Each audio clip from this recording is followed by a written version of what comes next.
Welcome to another edition of African Americans Ain't African, the talk show that proves without a shadow of a doubt that the so-called African American didn't find his way to America stuffed in the trunk of a ship. I'm your host, Buck Wylam, and tonight we're going to look at one of the serious taboos that is going on in the so-called African American community, and it affects a lot of our children. If you're looking at our children today, you can see that they're calling out for something. And today we're going to talk about that, and we're going to discuss a letter that I received early in the week from one of the victims.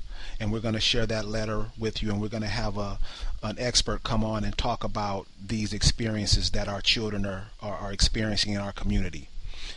If you want to reach us, we can be reached at 605-562-3140. If you want to participate in the call, 240-670-pound. We can also be reached at AfricanAmericans.org or on Facebook in the African American Ain't African chat room. As usual, I'm joined by my two co-hosts, Nisi Lachelle and Rick Moon. Nisi, how you doing this evening? Oh, I'm doing great. How's everybody doing? Oh, I'm doing fine. You sound like you're a little sad off the subject matter tonight. Yeah, it's pretty deep. It's pretty heavy. Yes, well, we're going to get some answers tonight, talk about it. Rick, what's going on, brother? Hey, nothing. How's everybody out there doing? I hope there's a lot of brothers out there tonight because I think that it's just as important that we listen to it as the females on the program tonight. Well, cool. We're going to jump right in it. But before we get into it, I want to share this story. This was dated last week, the 18th of July. And police say a Daytona Beach father beat an 18-year-old man unconscious after finding him sexually abusing his son. Authorities say the father called 911 early Friday after he walked in on the alleged abuse. When officers arrived, they found Raymond Frolander motionless on his living room floor. He had several knots on his face and was bleeding from the mouth. The Daytona Beach News Journal reports the father, who was not identified by police, told investigators he walked in as Frolander was abusing the boy. Police did not release the boy's age, but Frolander is charged with sexual battery on a child under 12. Frolander is being held without bail. It is not known whether he's hired a lawyer. The arrest affidavit says Frolander admitted the abuse. What's so crazy about this? If you look at the picture of this guy, and we got the picture posted up at Black Talk Radio, the person, can you please mute your phone, please? I mean, if you look at the picture of the guy who got beat up, This is what I think should happen in cases like this. The person who's doing the abuse should be turned over to the family whose child they're abusing. This is just my interpretation of it. But tonight we're going to have a professional on with us to talk about that, because a lot of times, guys, when we see stuff like this, we get upset. And what we do in our rage and anger may not always turn out the way we want it to turn out. So without any further ado, we received a letter earlier this week from a young lady, and this is why we're doing this program, because a young lady contacted us and said, she loves our show, but there are some things that's going on in the community that's not really talked about, and that she had a story that she would like us to share. So we're going to dedicate this show to her. Hopefully she's listening, and I'm sure she is. So, Nisi, can you go along with the letter that she sent, please? Yes, absolutely.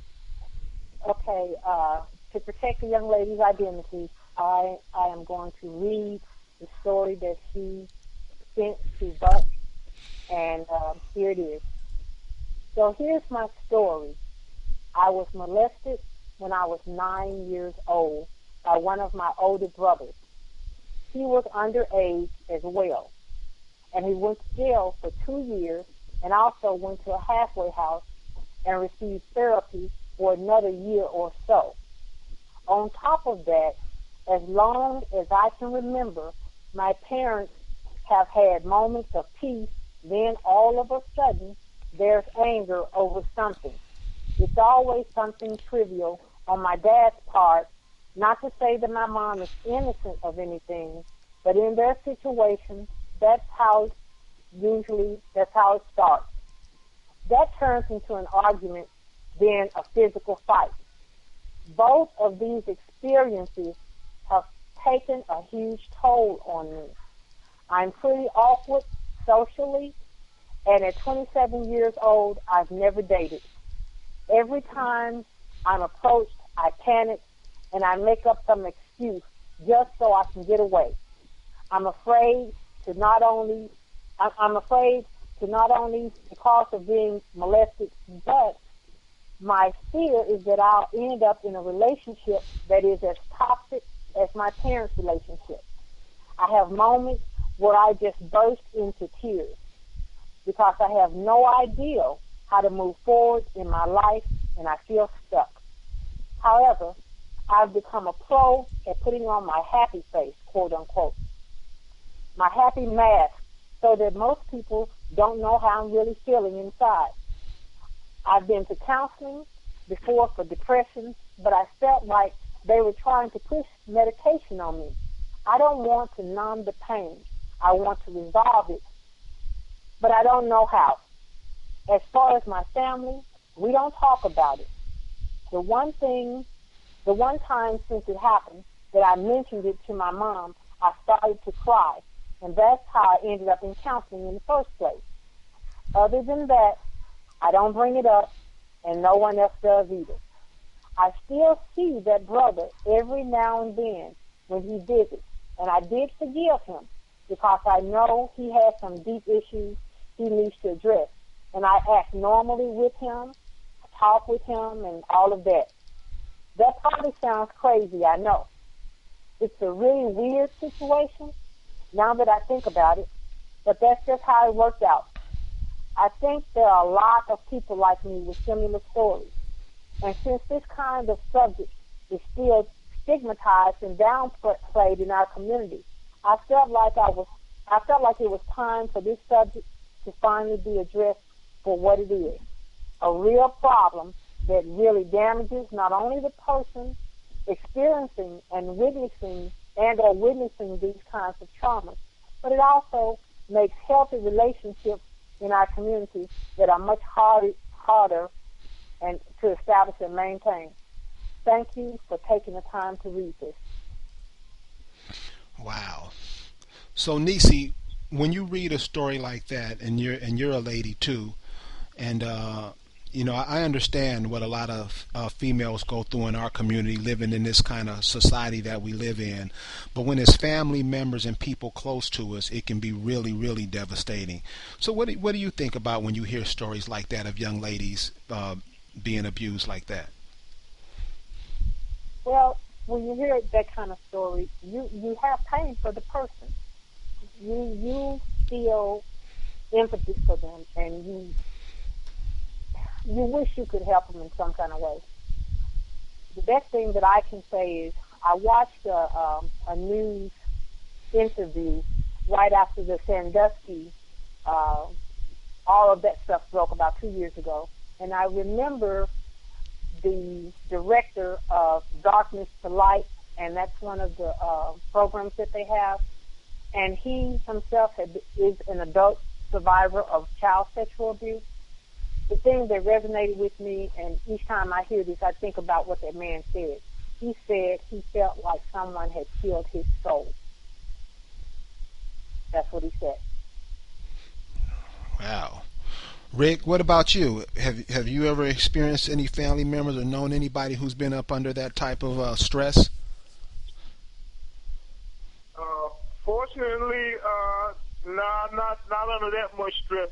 But what I will say about this, listening to that letter, to me, and this is only my opinion, it sounds like, that she's reaching out to brothers, man. Seems like she's kind of lost a little confidence in us, man, and she wants to be protected, and us as brothers, we're not doing what we're supposed to be doing. That's what I hear in the letter, because, she's at an age now. I mean, she was 9 years old when it happened. I mean, most 9-year-old children usually could grow out of that. But this sounds like it's coming from, from just more than that, just that experience. It's just her experience and men watching fellas, her life. And I just think that's because we're out of our natural element that we failed to protect her, man, just like we're failing to protect all of our sisters. I don't. Well, when you say that when it happened when she was 9 years old, and that she should have and she should have grown out of it by now, I think what we're seeing with the young people in all the communities across America is they're not growing out of it. Here to joining us tonight is we have a counselor who deals in these type of matters. Basa, how are you this evening? I'm doing great. Peace to everyone and love. Basa, thank you for joining us. Now, you've heard the letter. You've heard all of our feedback from it.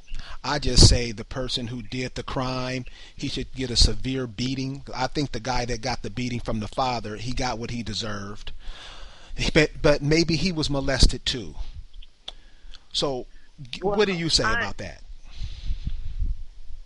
What I want to say is, first and foremost, I don't consider myself as a professional. I don't have a doctor's degree, but I have experienced those type of incidents in my life as well. I was molested when I was 6 years old by a neighbor's teenage son. He was about 14. Well, I never told. I grew up as a young lady. A lot of ridicule was around me, towards me. I saw my mom and dad getting physical. My dad, I considered to be an alcoholic because anytime you drink past your limit or over your limit where you are out of control, you are an alcoholic and you really shouldn't drink because you don't know your limit. So I dealt with the alcohol, the fighting, to me it was mental abuse because my dad was drunk. He was screaming at my mom. I'm crying. He's reaching for me, wanting to know why am I crying, do something with that girl. It was just a lot for me as a child. But as time passed, and I heard Rick when he stated that you would think that a young lady would have gotten over something like this, by now. And from the letter, she stated she's 27 years old. Some of us recover quickly because we began to look at life differently. I began to look at life differently when I got in my 30s.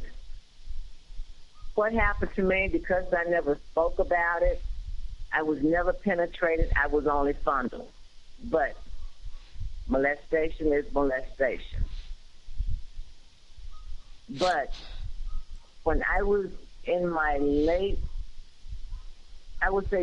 30s, I was sexually assaulted. And when I say beaten and tortured, my whole body, mind, and spirit was in shock behind it. There was a point in my life after this had happened to me that there was a man in my life, and we were very close. But after this happened to me, I began to distance myself from him, spiritually, mentally. I just wasn't there. So I knew I had some issues that needed to be dealt with. I didn't go to a therapist. I didn't seek counseling. I began to pray. and pray, and I expected answers from my prayers. And I got answers. I began to look at life and look at people as not as flesh and blood, but as spirit. I began to see people's actions as operating under a positive spirit or a negative spirit. And I feel personally that each of us need to recognize that we are not dealing with flesh and blood. We are literally dealing with individuals who have several different kinds of spirits operating in them. And for an individual to molest another individual, that's a spirit that's being passed from one person to another. Because molestation is a spirit. It's an illness. And an illness is a spirit. And these type of spirits can be transferred from one to another. Could you explain how that's done? Somewhere, when a molester molests another individual, somewhere in their child's life or before their child's birth, when he was being conceived, that particular seed or spirit had been planted, either in the mom or the father or in the child after they were born and began from toddler. Could you explain, please? What do you mean by that? These type of spirits are called, they can be looked upon as spirits of transfer. You know, most of us go by feel and touch. If something feels good, we welcome it. If something hurts, we push it away. And we are spirit. Spirit is life. So we are spirit. But there are other unclean spirits out there in full operation in individuals. Why do you think you have so many reports, such as the one that you just spoke of, in regards to the little boy and the dad and the 18-year-old? That was a spirit, an unclean spirit, a sexual unclean spirit that made a choice to do this to this child. Now, there is a higher power. And what comes along with the higher power is the Creator. And our Creator has given us the power to overcome all other powers that are not of any good. Because there is good and there is bad. There is good and there is evil. And some might agree and some might not. But that's not what this show is about. I'm sharing my experience with listeners. Right now, I'm at a point in my life where spiritually I began to pray and ask that I meet others who were like me, who had gone through what I had gone through. I began to seek to help, to heal, help others to heal. Because it is a healing process, but it's also a spiritual healing process. So being that you were molested when you were so young, what are some of the obstacles you had to overcome, being that you had to wake up? I mean, you said you weren't penetrated, you were fondled. So how was that an obstacle to overcome in your life? Number one, by choice, I knew right from wrong. So if anyone ever approached me while I was still a child, approached me in that manner, I do believe I would have told at that point. As far as myself and my mindset, I would never, never want to be a perpetrator such as that. So you didn't And tell now your that I know, as now that I'm older and I know even more now than then, I know that it's a sickness. So I know you have to forgive. So you never And told that's your the mom and first dad step. about it? No, I never did. So let I me ask you never this. did. Let me ask you this question.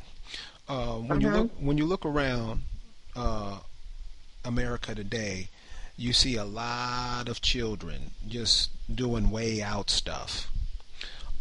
From the tattoos, from the way they're dressing, to the things they're saying, for the total disrespect they have towards the elder people or the people, and their total disrespect for, I don't want to say authority, but total disrespect for what they're growing into. Do you churches? You're hearing churches all day long, and I think this is going to blow up in the African American community big time. These churches are just like Catholic churches. Uh-huh. How is this type of behavior affecting the children that are growing up in this culture? When I see young people doing things that you just mentioned, my opinion is that they're masking a feeling. They're masking pain, hurt, different type of trauma that they may have experienced even at a younger age. So when I see a young person or a young adult all tatted up, face, neck, arms, that's a mask. Whether they admit it or not, it is a mask. Because there is a real you inside of you. Now the young The lady kind said, of you that you don't compare with someone else. There is a uniqueness in each and every one of us. in the letter, the young lady was saying that her mom and dad got into fights and stuff all the time. How does that exacerbate the problem, or what does that mean when the parents, like you were saying, your father drank a lot? The parents, what is the parents' role into this?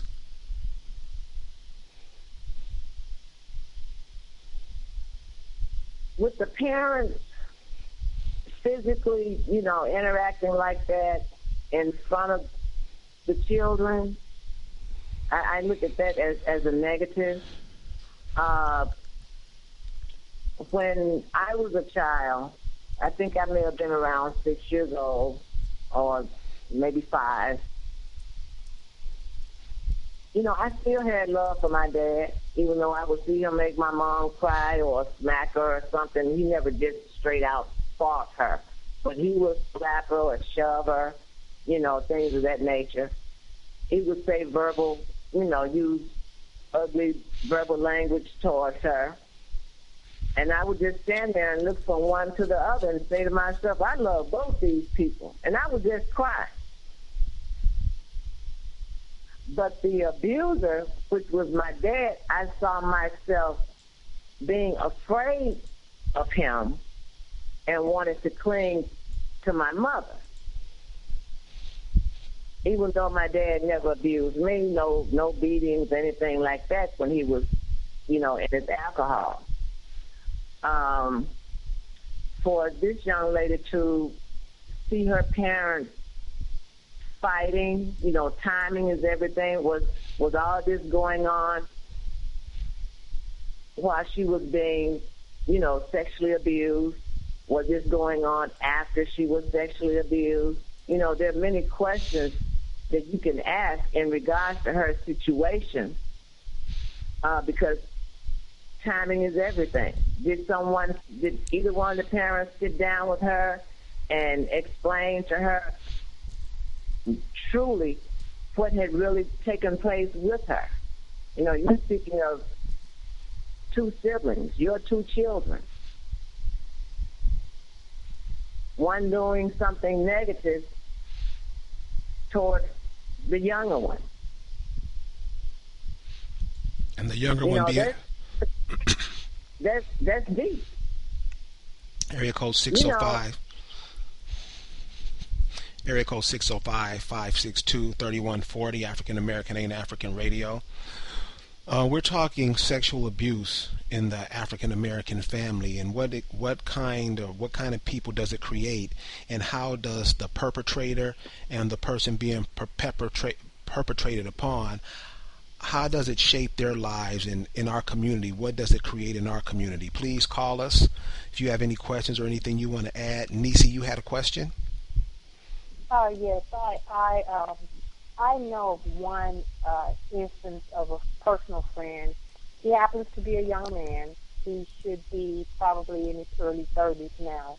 And a couple of years ago, he revealed to myself and another friend that he had been molested around kindergarten age or so by an older brother, a brother who was much older than he was. And it went on for a while. When he got up the nerve to tell his mother, she didn't believe him. And he said he felt like he just wanted to die. She did not believe him, and the older brother, you know, swore up and down that it didn't happen and all of that. And again, these are brothers. This is a younger brother and an older brother. So my question is, what is the role of the parent when you have a situation with a much younger child who I would guess would know how to articulate these things, and then you as a parent, you don't believe them? You know, that's beyond to me. And I just wanted Martha to expound on that. When a parent doesn't believe the child, wow. Yes, the younger one. I would think that a mother would have to really know her child to say that she doesn't believe.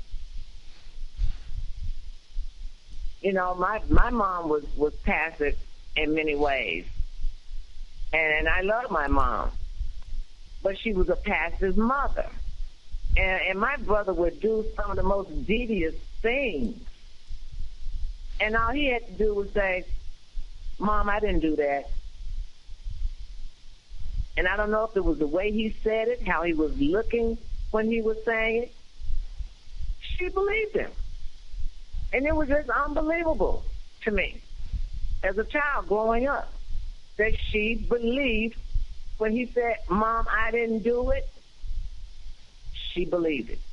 And part of that is because she was feeling that she was teaching us what was right and what was wrong. And she, for some reason, she just couldn't fathom him doing the wrong after she had sat down and talked to us and taught us, you know, let us know about the consequences with the choices that we make on different situations. So she didn't believe.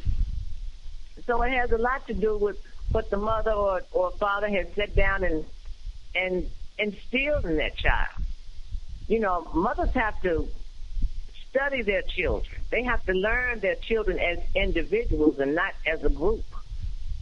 And we have a lot of mothers who just look at all their children as though these are just my children. No, these are your children, but they're individuals. They have different characteristics. Some will smile and tell a lie, and some will drop their eyes when they're lying. Some will look you straight in your face and tell a lie. And the mother needs to know the difference. And there are many mothers who don't know. In the letter, So maybe this is in the letter, the young lady says the molestation and her parents fighting all the time has taken a huge toll on her. So now she's 27 years old, and socially she's very awkward, and she's never dated. Now I know these are some of the outbursts of probably what happened to her growing up in a household where the mother and father fight all the time, plus having in the back of your mind that you were molested. So and she's 27, and it sounds like she's trying to get help for her problems. But at 27, she's still a young lady. right. What? How will she go on through life? What are some of the things that she can do in life that can help her get over this? Can I ask a question? Hello, can I ask a question? Yeah, after she asked. Yeah, after she asked her the one I just asked. Okay. There were 3 steps, major steps that I took for my healing. And the first step was to forgive. And when I say forgive, I'm not speaking of the incident that happened with the fondling, because I had already gotten past that. I'm speaking of the incident when it was such a brutal sexual abuse. And I had to first forgive. And that wasn't easy. Then I had to go through steps of renewing my mind, looking at myself differently, asking myself questions. How did I really appear to this individual that forced himself upon me in this manner? How did I appear to him? What were his thoughts of me? Could it have been something that I did to make him think that it was okay? I asked myself many questions, but I had to finally come to the conclusion that no one acts for that kind of abuse.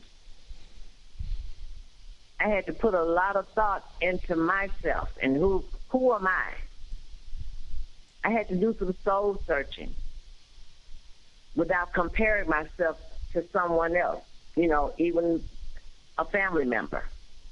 I had to know that I was different, but I was a good different. I wasn't a negative or a poison different. And I had to tell myself over and over again, you did nothing for this to happen to you. You were just there. And this individual took it upon himself to bring that type of uncleanness, hurt, pain, destruction. Because when a person allows that type of spirit to use them to inflict pain and agony upon another person's body, he is truly sick. He is very ill. Or she is ill. Because it goes on with females as well. And you Men said are not the only ones who does molestation. Women do it too. You said there was a third part? I had to. Excuse me? You said there was a third something. You said there was three things you had to get over. Yes, to forgive, and the second one had to be spiritual renewing, meaning the renewing of my mind, my thoughts of myself, my ways, my actions. I had to do inventory on me.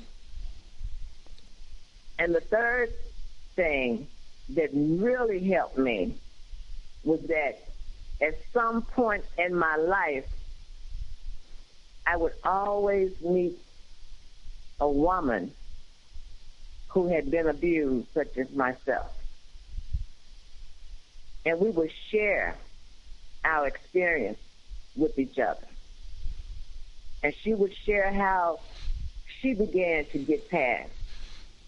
And I would share how I began to get past my first step. And it began to go from meeting one female after another, and before I knew it, I was counseling women who has gone through this type of trauma. So you're saying if you take your mind off of yourself with the, oh, why did this happen to me? Oh, this has affected me. If you take your mind off of self and put your energies into someone else, meaning your brother, not necessarily a male, but your brother or your sister, you will find yourself beginning to heal. And then one day you're going to wake up and see that you have been healed. You have truly forgiven. Now, I know that she stated in her letter that she has forgiven her sibling. But if she has to continue to mask her feelings when he comes around, she has not truly forgiven. So, boss, are you saying that she has to be set free? So, what way is she? And to be set free is a spiritual. It's a spiritual thing, and it comes along with the renewing of the mind. Our Creator created us with a human spirit, and He also gave us His spirit. His spirit comes with power, and this power is the power over all powers. And this is the power that we have to look to set us free, so that we can begin to experience a spirit of joy that our Creator has placed upon us. That someone somewhere along the way thought it was okay to strip us of that joy, to strip us of that happiness, to cause us to have self-hatred towards ourselves, or to be insecure when it comes to a man or a woman. That was something that was purposely done. And it doesn't matter who it is that's doing it. It's a sickness. And any sickness, whether it be diabetes, alcoholism, it's a spirit that comes along with that. That is a spirit. If you're a liar, you have a lying spirit. You can't help yourself. If you're a thief, you're a thieving spirit.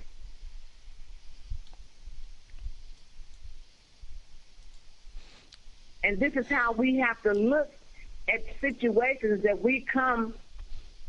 comes our way.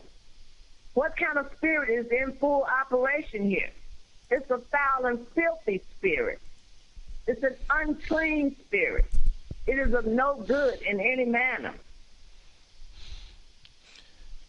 And it should be dealt with from a spiritual standpoint. That you cannot heal through medication. Medication will only mask it. It's just another way of masking you. You want to be set free. So medication will not do it. You are spirit. I am spirit. So it will take the spirit of our Creator to help us to overcome these type of traumas that take place in our lives. I look at our young people out there swiftly destroying themselves, and they don't give it a second thought. And many of us, as true adults and real parents, I've heard parents stand back and say negative things about these young people. And I don't think it should be said. I don't think it should be spoken, because this individual is only portraying what he or she grew up around, what was instilled in them. And they're faking. They're faking. They're weak. They are truly weak. The lady So space. they want to portray that they are strong and that they got it all together, and we have to be able to see through the mask. And there are ways of reaching out, and what we're doing tonight is one way. And sometimes things take a word of mouth. Just like a negative seed can be planted in an individual, positive seeds can be planted as well. If you want to grow strawberries, you plant seeds for strawberries. If you want green beans, you plant seeds for green beans. The young lady states that she knows that there's a lot of people out there who has a similar story to hers. And you said that you ran across, the females that you ran across, that they were having the same problems too. Just how Yes. just how bad is this situation in the community? This situation is so bad that a lot of our young people feel that it's okay. Oh, they just did that. I've heard them speak it. Oh, that didn't mean nothing. Oh, my cousin, he acts like that. But I told him if he keep doing it, I was going to tell. So he stopped. But what she doesn't realize is that a seed has been planted. But when she stood up for what she truly believed in is when she spoke and said, if you don't stop, I will tell. Or if you don't stop, I'm going to beat your butt. Or I'm going to put something upside your head. Right then and there, she's letting that filthy spirit know that it's not okay to try to enforce that type of spirit upon me. So at that point, all that he has done to her before that point, at that moment when she say no, or I will bust your head, or I will tell, that's the moment she has set herself free from what has taken place with her, and she can move on.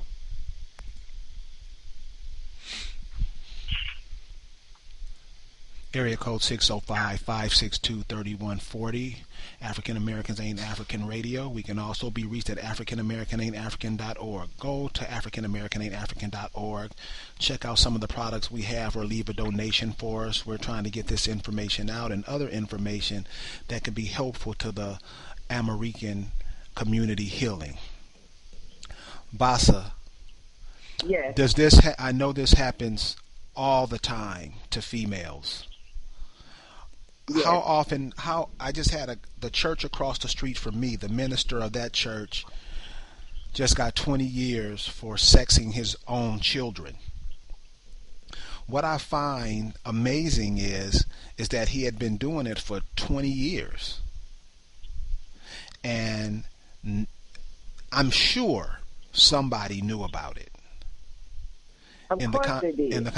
Why? What is it about us that these things can happen to a child, and we keep our mouth closed about it, but at the same time say that we love the children or pretend like we love our children? What kind of spirit is that? That's a spirit of fear. And the spirit of fear covers a lot of territory. And no one knows the type of fear that was instilled into the wife. We don't know what level of fear.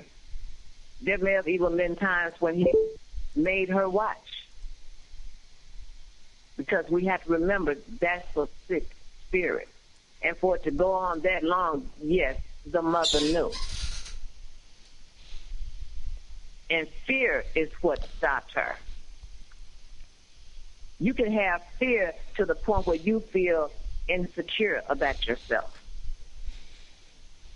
Someone can say, well, if you ever speak of this, I will do thus and so to you. Someone can say her husband was telling her, well, I'm teaching them before they get out there into the world, at least they'll know what they're sick. I've heard sick-minded individuals say that. This is my daughter. I'm teaching her so she will know what to expect. You are sick. You are a very sick individual. One of the things that I've noticed is like the guy who molested the guy's son last week. One of the things that I noticed is from the people I know who've been molested and the people who was caught doing the molesting. One thing that I noticed is that one of the things that really seems to help is a good old-fashioned ass whooping. What do you say about that? I don't. The ass whooping that you're speaking of, it won't help. Because the ass whooping is physical.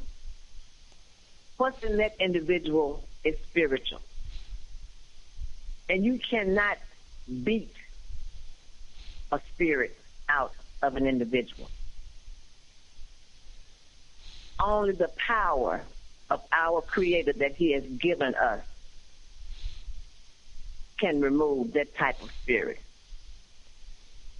I see people go to counseling for crack and other drugs.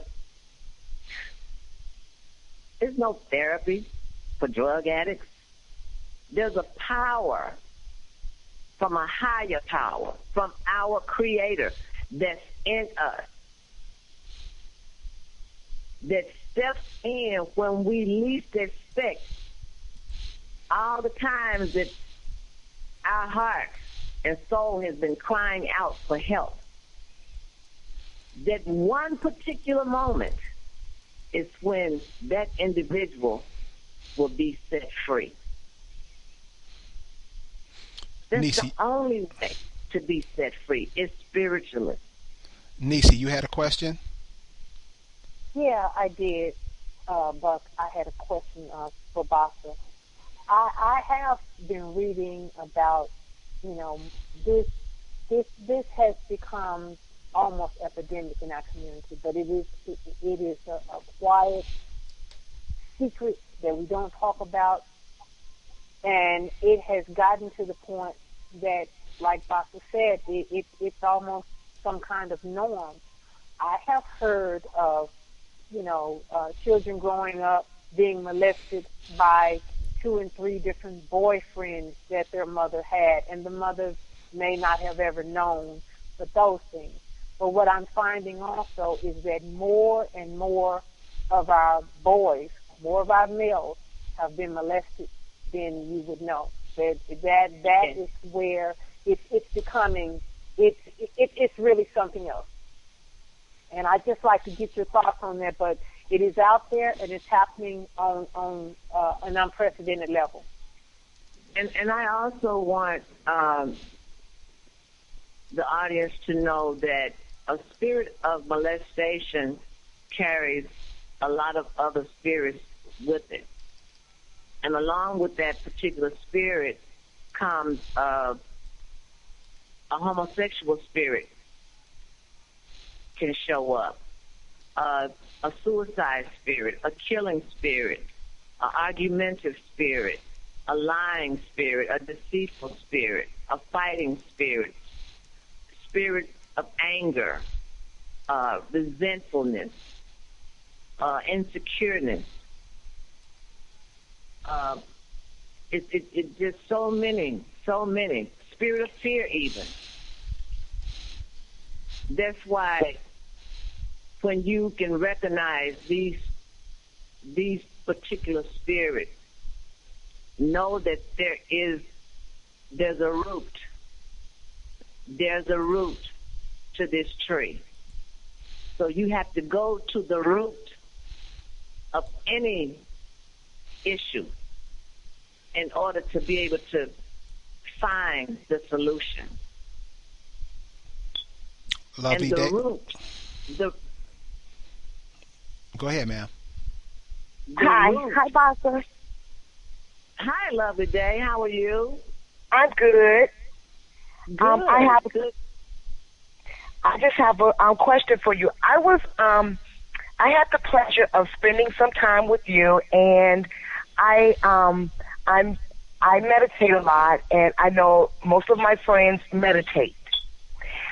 When I was spending time with you, and you went into a meditative state, and I remember the length of time that you were meditating, and I remember feeling all kinds of. I remember feeling warm in your house, and I remember telling you I felt really, really warm in your house and everything.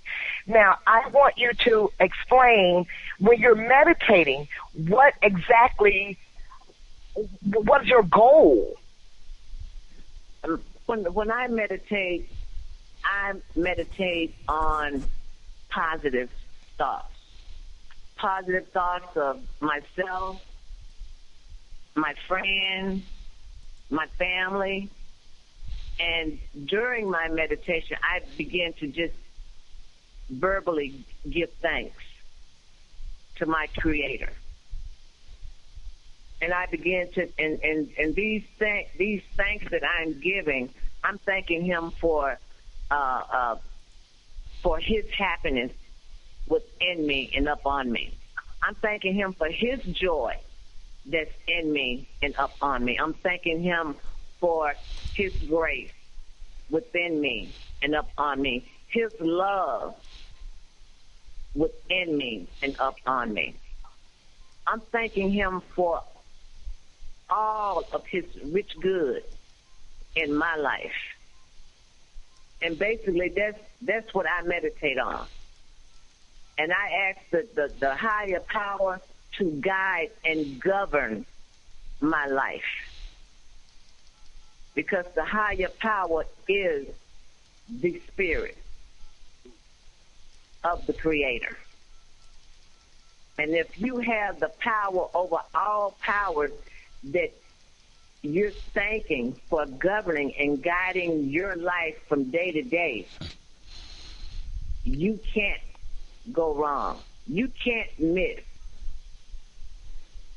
And you'll begin to see doors opening for you mentally and spiritually.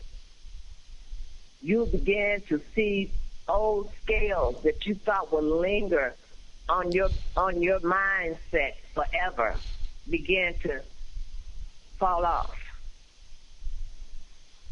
You begin to find yourself thinking and doing things differently. You begin to find yourself being more of a giver than standing back waiting for someone to give you. And these are the things that I meditate on. Positive things. Boss, I speak positive things. Yes. The young lady was saying that she's going through a lot of things. Like she's 27 years old. She's in a major city, so if guys are approaching her, I'm sure she's beautiful. but she says she's tired of numbing the pain and she wants to resolve these problems. So what advice could you give her where she can stop numbing the pain and stop wearing those masks and just confront these problems so she can move on with her life? First and foremost, she has to forgive. She has to truly forgive. And the way that she will know that she has truly forgiven this individual, who is her brother, is that when he comes around, she won't have to put on a mask. She won't have to just go along with the program, so to speak, or act like nothing ever happened. Because once you forgive, spiritually, it is as though it never happened. But in reality, we know that it did. But this is a gift from our Creator when we forgive. It's erased. So she don't have to grin and bear it. If she feel like crying, I say cry. If someone want to know why, do you really need to ask? All of that is part of her spiritual healing process. Speaking up for herself. You know, I know that there are young men out there who, like she said, you know, for some reason she'll make an excuse to stay away from them. She'll find herself not having to do that, because she'll be able to talk to them differently. She won't be showing and expressing what she feels is showing when someone looks at her. That spirit of fear has to leave. No, that is not me. That may have happened to me, but that is not who I really am. Well, we're joined by I am totally different from that. We're joined by a few callers on the line. Any callers have anything they want to ask Bassa, or bring anything that can probably help the young lady who wrote the letter? Great. So Bassa, you're saying that this happens to girls just as well as boys. Where do you think that we picked up this spirit from, since it's so prevalent in the African American community, and being that we're a community that are still up under occupation? Where do you think these type of behaviors come from? And like Rick was saying at the beginning of the show, and this will be our last question too, instead of protecting our community, the females and the children, the males seem to be going on full attack. Why is that? Why is the male being fully attacked? Why isn't the male there to help, uplift, and protect the female, and make sure things like, we got a trial going on now where the sister just got shot in the face. We saw something last week where a couple of weeks ago, where the policeman was beating the sister in the face on the side of the freeway. You didn't hear nothing from the black policeman or the African American policeman. We're living in a loveless society. We're living in a me, my, I, and mine society. And that type of society, with that type of mindset, there is no love except for yourself. So that's one of the reasons that our men are just standing back watching. How many times have you gone to a club and all the ladies are on the floor and all the men are standing on the wall? Because they're being entertained instead of being a part of the party. And that's sad. Because I go on Facebook sometimes and I see where even some of my male cousins, you know, getting their jollies off of females fighting. There's something wrong with that. There's a turn on people. 813, go ahead. I'm sorry. I know you said it was the last question, but if I may please get one in. This is Dee from South Florida. Bassa, thank you so very much. The information that you shared about your experience and things that people can do to aid in their healing going forward is definitely appreciative. One of the things that I would like to know, and maybe this can help someone else, especially the young lady who had the letter, is when you talk about spirits, that these are negative, damaging spirits that take over. And correct me if I'm wrong. I'm trying to understand this. They take over our people, their minds, their bodies, and they play out these evil acts. Obviously, these are not spirits that young people are drawing to them. So how do they? How do we ensure that these spirits are eradicated, or or how do we make sure that we ward these spirits off from not only our children, ourselves within our household? It's not like something anybody is trying to draw to them. Right. I understand your question. The way I can share with you how I deal with it with my family, with my children, with my grandchildren, and with my extended family members. I pray a lot, and I teach. And I also explain and let them know how to be able to recognize when you can discern what's being acted out inside of a person, what kind of spirit, then you will begin to know how to handle that particular spirit. You will speak to your children in regards and say, that little boy that you like to play with so much, he lies all the time to his mom. I have sat and watched him. He's a very big liar. But let me tell you, son, lying is not good. A 2-year-old is not going to comprehend that. A 2-year-old is not going to comprehend that. No, so what can the mother do? Because there are 2-year-olds that are out there that get abused as well. Yes, it is. That's why we as mothers and as fathers, we need to have a closer relationship with our Creator. We need to know that we have the power so that these type spirits would not enforce themselves on our 2-year-old. We have the power to speak these unclean spirits out of our space. We are protectors.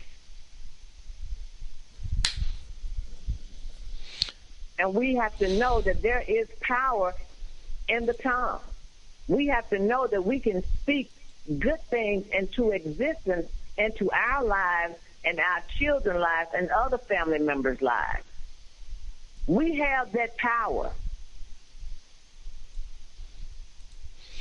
Area code 605. If you see a group of young people on a corner and you have a sense that something very damaging is about to take place, you have the power within you where you should begin to exercise that power that's in you and speak against every negative energy or unclean spirit that's trying to express itself on that block. You have the power to speak it and shut it down. You have the power to speak it and disperse that group. We have the power that's over all other powers. We have that. And we got it from our Creator. We don't utilize it as we should. And we need to utilize every tool that has been given to us by our Creator. We utilize our look when we want to get handsome or get beautified. We know what to do. There's a power in beautifying yourself. Because once you beautify yourself, you already know how you feel about yourself, and the response you're expecting from others is a good response. That's a power move. Okay? That's a spirit that's drawing positive to you. You can go out and look good and draw positive. You don't have to draw, come on and lay down with me or smack me upside my head if I boldly defend myself with words. Well, Bassa, I want to say thank you. I want to know if I answered the young lady's, I hope I answered her question. I hope I helped her in some way, you know, or any of the other listeners. We just need to know what we have. We need to know that's a powerful gift that has been given to each and every one of us. And there's nothing that we can't overcome. Nothing.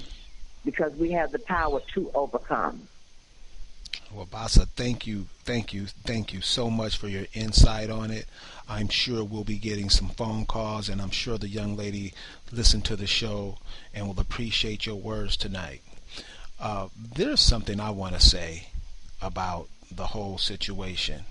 I think what Bassa said earlier about her confronting her brother now and talking about it now and getting it off her chest is a very big step into her healing. So she can know, so he won't know that it's not forgotten, and something that he's done years and years ago is right here and affecting his sister's life today, right now. So if I could say anything to the young lady, that would be the point that I would make. Call your brother out. Call your mom and daddy out. Because a lot of times our mother and father are accomplices to what happened to us, and since they're our mother and father, we kind of forgive them and stuff. And I've seen a lot of people, family members included, who's had their lives ruined by something the parents done, and nothing was done about it. Nisi, did you want to close with something? Yeah, but I just like to close by saying and agreeing with Bassa that we are strong people. There's nothing that we can overcome, but more importantly, we have to bring this darkness to light. That's what we have to do. When these things are swept under the rug, we just have generational hurt, and that's what we want to try to stop. That's what we want to try to heal by, bringing all the darkness to light. Yeah. Thanks, Nisi. Rick, what do you say, brother? All I got to say, is, I think a lot of this has to do with us just being out of our element, doing things that we're not connected to. I think that has a lot to do with it. And but for the young lady, eventually she's gonna have to trust somebody too, because all brothers ain't like that. There's a lot of brothers out there that do wrong, but all brothers ain't like that. It's a few good ones out there, and I hope the brothers don't think I'm being too hard on them. But the reason why I say stuff like that is because I think before the situation to get turned around, we are the ones that's going to have to step up to the plate. We're the ones that are going to have to confront this problem first and foremost, and it's going to take ours. And we need the females. We need their emotion. And I just think if we can get this together, that we could get rid of a lot of these problems that we had. And I just want to thank Box for being on the show too. And I just want to say good night to everybody out there. You have been listening to I thank you all for having me. I really do. I feel honored, truly honored. Well, thank you for sharing with us tonight, Basa, and we feel honored for you being with us. This has been another edition of African Americans Ain't African. And what we try to do here at African Americans Ain't Africans is bring to light some of the problems that we have. Because everybody sees every day what we're going through. The trial that's going on now with the Renisha McBride, the sister that got shot in the face. We're hearing too many stories like this, you guys. And eventually, it's not going to be one person. It's not going to be an organization. We are all going to have to stand and make this work. So for Nisi Lachelle, for Rick Moon, I'm Buck Wylam. Thank you for joining us tonight, and we will see you next week. Hope all is well. Talk to you later. Peace.